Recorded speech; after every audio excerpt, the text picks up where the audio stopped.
So hello guys, ayan magandang umaga. Pupunta kami ngayon sa dating bahay ng asawa ko. Kasi maglilinis kami ng pool. Instead of getting someone to clean the pool, so We're getting paid. I volunteer. So ayun, punta kami doon. Madumi na kasi siya. Actually, nabenta niya na yon. Kaso dahil nga wala pang nakatira, so ayun, walang nagme-maintain ng pool. So, and responsibility pa yon ng old owner. Yeah. Ng mahal. Yeah. If the Maintain. buyer has not yet taken occupation, then it's our responsibility as the seller to maintain the property until they move in. Yeah. Yeah. To keep it nice and clean. Yeah. So ayun. Yeah. So ayun. Samahan nyo kami guys sa maglinis ng pool. So ayun, nandito na kami guys. Let's start cleaning.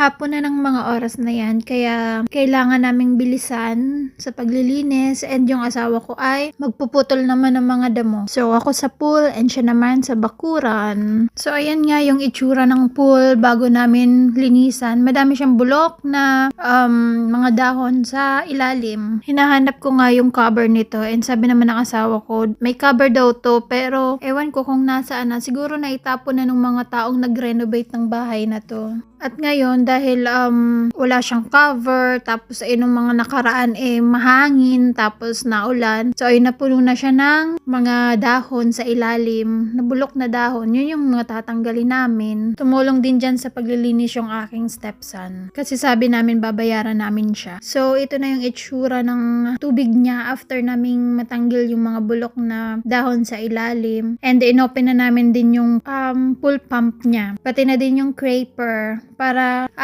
siya yung maglilinis ng ilalim, alam mo yung magkukuskus ng ilalim, ganon. So maybe by tomorrow malinaw na yung tubig niya. Meanwhile, yung asawa ko naman ay busy pa sa pagkakat ng mga damo. Nakapagkat na siya dito sa loob, doon naman siya sa labas. So ayun, we're gonna tell you short story about this house. So before, dito nakatira yung asawa ko together with his ex-wife. So after the divorce, nag-move na siya dun sa house na tinitirahan namin ngayon. And after nun, wala nang nag-maintain ng bakuran. So ito, medyo na to dati. Gubat-gubat na yung itsura niya kahit may nakatira pa dito. At dahil nga hirap na si ex-wife niyang mag-maintain ng properties na to. So ayun, doon napag-isipan na ibenta na lang, kumuha na lang ng maliit na bahay para sa kanya. So I will gonna give you quick tour sa bahay na to. Although naibenta na namin to. So ayun, meron siyang malaking sala, malaking dining area, kitchen area, and then may 3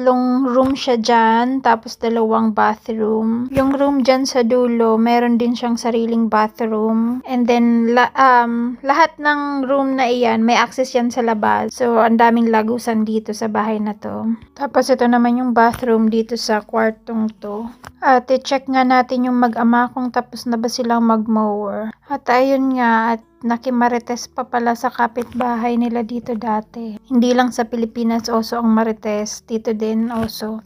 So anyway, dito tayo sa taas. May isang kwarto din dyan and study room na pwedeng gawin ding kwarto. So ito yun. May mini veranda din siya dyan. And ito din yung isa pang room na meron din siyang terrace dyan. Makikita mo yung mga kapitbahay mo and pwede kang magmuni-muni. Meron ding walk-in closet and then bathroom. Bago maibenta tong bahay na to, ang daming pinarenovate dyan ng asawa ko. Kasi madami siyang sirang pinto. Basta nung unang punta namin dito, nung ibebenta na namin yung bahay, hindi ganyan yung itsura niya. So anyway guys, pauwi na kami dyan dahil tapos na naman kami maglinis. And salamat guys sa pagsama for today's video. So ayun, ingat po tayo palagi. Bye-bye!